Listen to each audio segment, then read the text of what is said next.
Have you ever experienced a touch that felt different? It wasn't a casual pat on the back or a romantic gesture.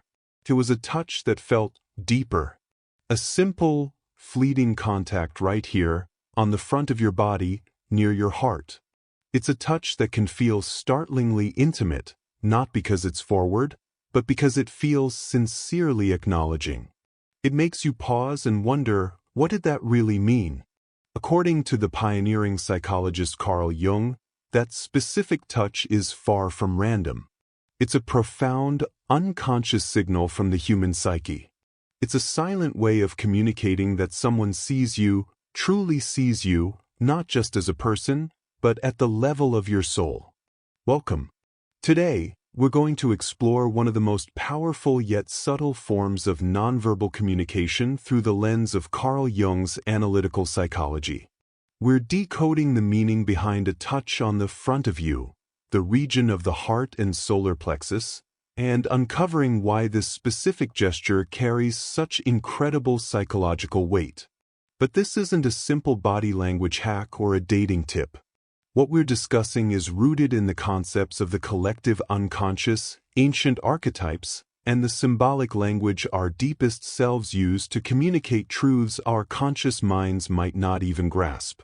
So, if you're ready to understand the hidden depth behind a single gesture, let's begin. To truly grasp the meaning behind this specific gesture, we first need to understand the mind of the man who gave us the framework to interpret it, Carl Gustav Jung. A Swiss psychiatrist and psychoanalyst, Jung was a monumental figure in shaping our understanding of the human psyche. Initially a close collaborator of Sigmund Freud, Jung was even seen as his heir apparent. However, their partnership fractured fundamentally over the nature of the unconscious and the concept of libido. While Freud viewed libido primarily as sexual energy, Jung proposed a broader, more expansive definition. He saw it as a general life force energy, a psychic drive that fuels not just our sexual desires, but also our creativity, our spirituality, and our quest for meaning and personal growth. This divergence led Jung to forge his own path, founding the school of analytical psychology, which moved beyond the focus on individual childhood trauma to explore the universal, mythological, and spiritual dimensions of the human experience. His life's work was a deep dive into the vast, unexplored territories of the mind, seeking to understand the patterns that make us human. At the heart of Jung's model is a revolutionary view of the human psyche. He famously used the analogy of an iceberg, where our conscious mind, the thoughts, feelings, and memories we are actively aware of, is merely the tiny visible tip. The immense bulk hidden beneath the water's surface represents the unconscious. Jung further divided this hidden realm into two key parts. First is the personal unconscious, which contains an individual's repressed memories, forgotten experiences, and subliminal perceptions, everything that is specific to your personal life story. But more profound and arguably Jung's most influential contribution is the concept of the collective unconscious. This is not personal but universal. Think of it as a shared psychological inheritance, a deep reservoir of psychic structures common to all of humanity. It's a foundational layer of the psyche that contains the cumulative knowledge, experiences, and potentials of our entire species, passed down not through personal experience but almost as a psychological instinct. It's the reason why people across completely different cultures and eras share similar myths, stories, and fears. So, what exactly fills this collective unconscious? The answer is archetypes. Archetypes are not inherited ideas or images themselves, but rather the innate, universal predispositions to experience and perceive the world in certain, patterned ways. They are the fundamental psychic instincts that form the basic blueprint for human behavior and perception. You can think of them as deep, invisible riverbeds that channel the flow of our psychic energy. Throughout history and across cultures, these archetypes manifest in our stories, religions, dreams, and art as recurring patterns or symbols. We see them in the wise old man or sage, the nurturing mother, the heroic warrior, and the eternal child. A crucial archetype for understanding our topic is the self, which represents the unified consciousness and unconsciousness of an individual, the archetype of wholeness, order, and the center of the entire personality.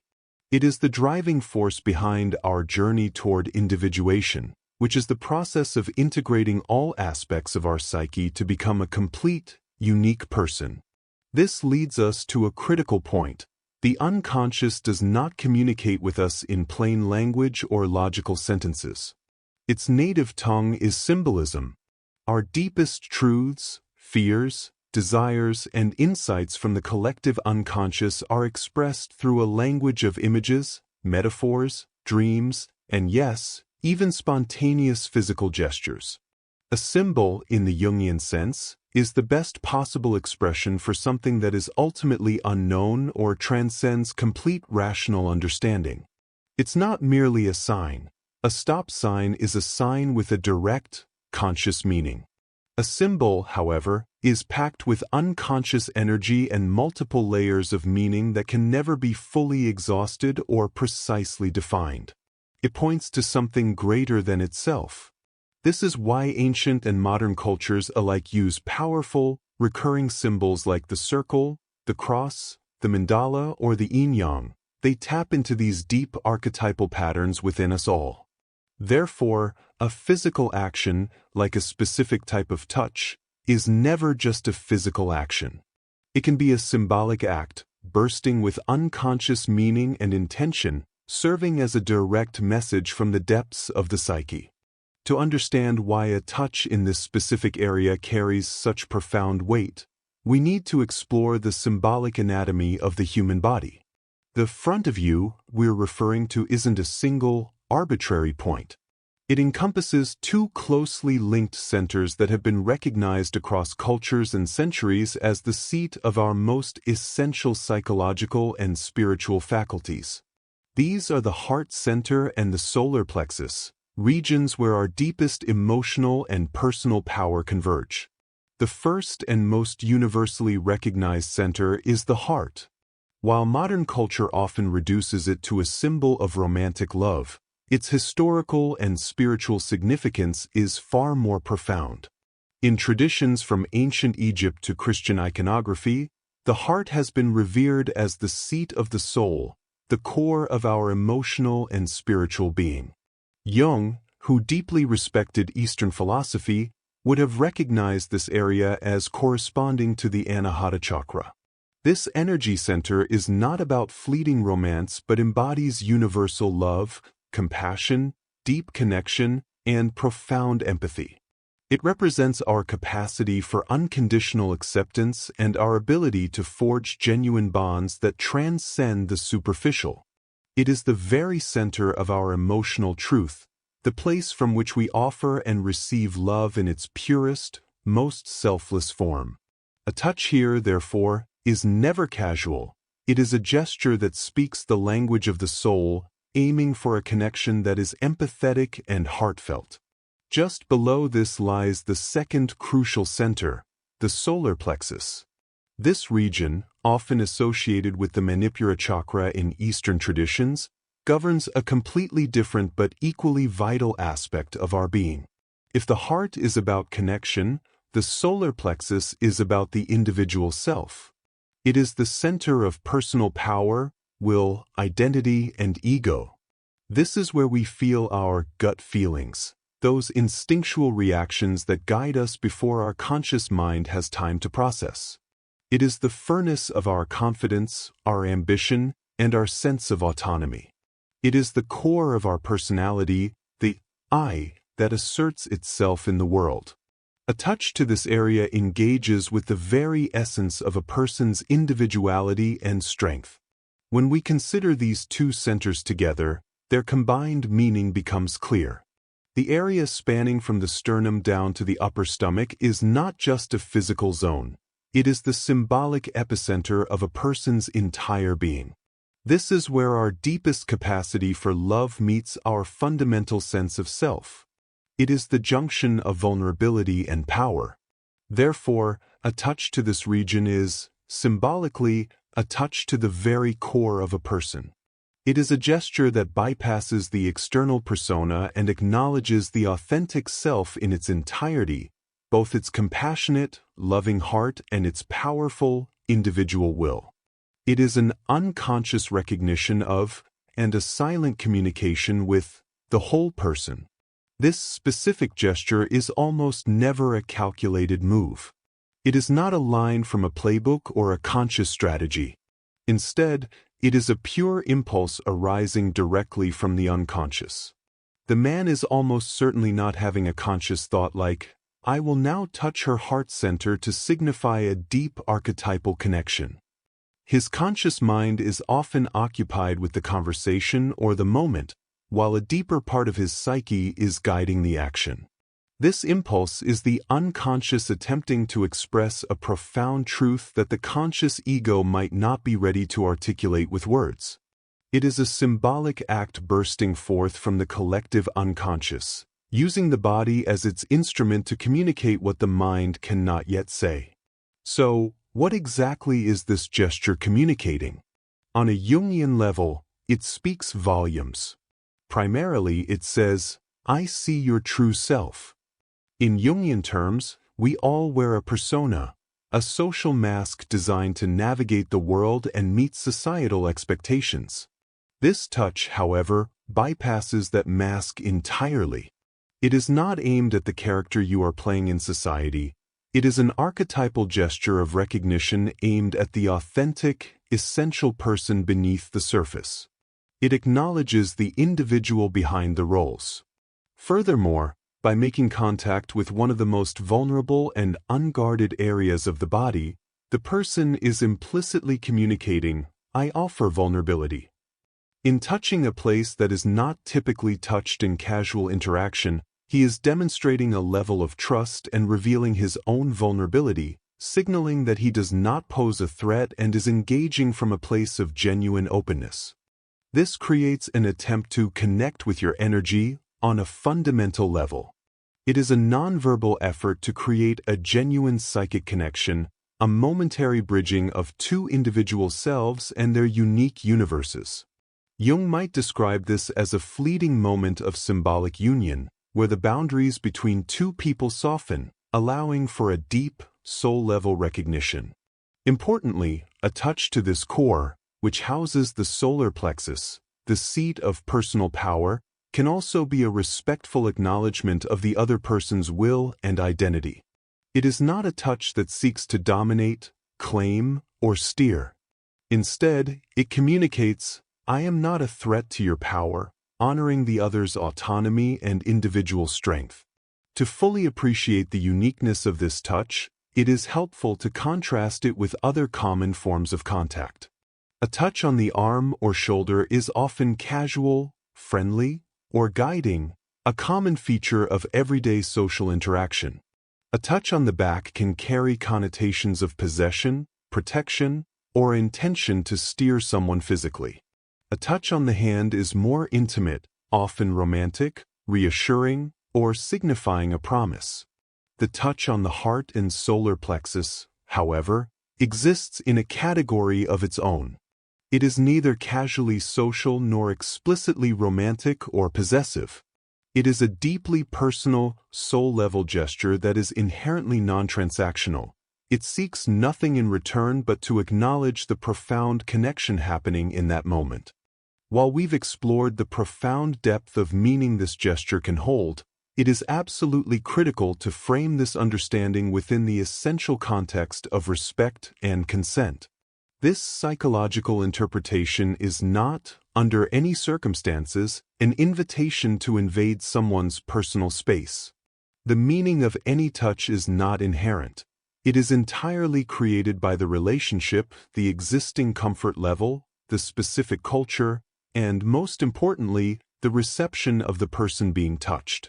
A gesture intended unconsciously as connection must be received as such to hold its positive meaning. If it is unwelcome, unexpected, or makes the other person uncomfortable, it instantly transitions from a potential symbol of recognition to a violation of boundaries. The difference between a profound connection and an uncomfortable intrusion lies solely in the perception and consent of the recipient.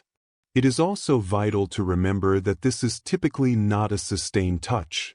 It almost always manifests as a brief, fleeting moment of contact. A single hand placed for a second during a peak of laughter, a gentle tap during a moment of deep understanding in conversation, or a momentary brush of comfort during emotional vulnerability. Its power lies in its spontaneity and symbolic nature, not in its duration. It is also a common misconception to place this gesture solely within a romantic framework. While it certainly can and does occur between romantic partners, its fundamental meaning of deep, authentic connection is not exclusive to romance. The archetype of connection and recognition transcends the boundaries of romantic love. This same unconscious impulse can drive a mother to touch her child's chest in a moment of heartfelt pride, a close friend to do the same when expressing unwavering support during a crisis, or a mentor to make contact there when acknowledging the true potential of their protege. The context defines the relationship, but the unconscious impulse to connect with the core of another human being, to see and acknowledge their true self, can appear in any relationship characterized by profound mutual respect, love, and understanding. The form of the relationship may change, but the archetypal theme of soul-level recognition remains constant. Finally, it is important to state explicitly that while the title of this discussion uses a man for the sake of clarity and common example, this unconscious gesture and its Jungian interpretation are universally applicable, transcending gender entirely. The dynamics of the collective unconscious and the language of archetypes are fundamental aspects of the human psyche, not the male psyche. A woman, or a person of any gender identity, can just as easily be compelled by their unconscious to express this same symbolic recognition of another's core self. The action and its profound meaning are a function of our shared humanity and the universal structures of the unconscious mind, making it a potential element of deep connection between any two people, regardless of who they are. So, to bring it all together, we've journeyed from a simple, fleeting touch to the very depths of the human psyche. According to Jungian psychology, a touch on the heart or solar plexus is far more than a physical gesture. It is a symbolic act, emerging not from conscious calculation but from the vast, shared realm of the collective unconscious. It functions as an archetypal gesture, a nonverbal language that communicates a powerful, multi-layered message. I see the real you beneath the persona. I am connecting with you on a soul level, and in doing so, I am offering my own vulnerability and trust. This understanding serves as a profound reminder of the incredible, often hidden, depth within our everyday interactions. Our bodies and unconscious minds are in a constant, silent dialogue, speaking a rich language of symbols and impulses that often conveys truths our conscious minds hesitate to express. Learning to recognize this symbolic language does more than just decode a single gesture. It helps us become more mindful of the energy and intention behind our own actions and far more perceptive to the genuine, profound connections that others may be offering to us in the most subtle of ways. Now, we turn this over to you. What do you think? Have you ever experienced or given a touch like this, perhaps in a moment of deep understanding with a friend, a family member, or a partner? Did it feel different? Share your stories and reflections in the comments below. I read them all and love to see these concepts come to life through your experiences. If you found this dive into the hidden world of analytical psychology fascinating, please hit the like button. It truly helps. And subscribe to the channel for more content that explores the unseen forces and hidden depths of the human experience. Thanks for watching. Until next time, look a little deeper.